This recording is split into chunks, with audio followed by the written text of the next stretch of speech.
There are a few bright spots for the Saints when it comes to all these training camp practices and 2 preseason games. One being second-year receiver Mason Tipton last week against the Chargers, that big 54-yard touchdown. This week, a 45-yard reception. He had 6 catches for 100 yards. Just having some growth for me from the year 1 to year 2. I'm just more confident, I guess. Really not confident, but I'm more comfortable as a player. I think I know what to expect. I know, the ins and outs and the day-to-day of everything. So it just allows me to play more free, and I think that's really what the difference is right now. He's just done a phenomenal job since the first day we all got here collectively as a staff to see what he just continues to do day in and day out, his work ethic, his habits.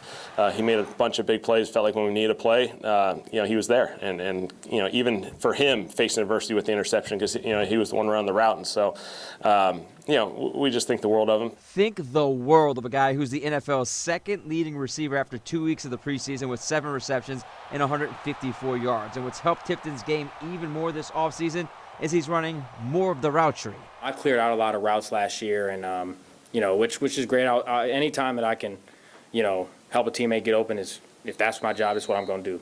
I think the best part about this preseason that I'm able to be primary on some routes, and just taking advantage of the opportunity. That's really what it is. Well, last year he got banged up before preseason, so he was hungry this year to come out and prove himself. And you see it. He's doing his thing. We trust him. He's reliable. He's got a high motor. Doesn't really get tired, and he shows up in those big moments. The one thing that Mason Tipton was upset about when it comes to this game was Spencer Rattler's interception. No, not because Rattler threw the pick. It's because Tipton felt like it was his fault. He felt like he could have done a lot more to break up that pick.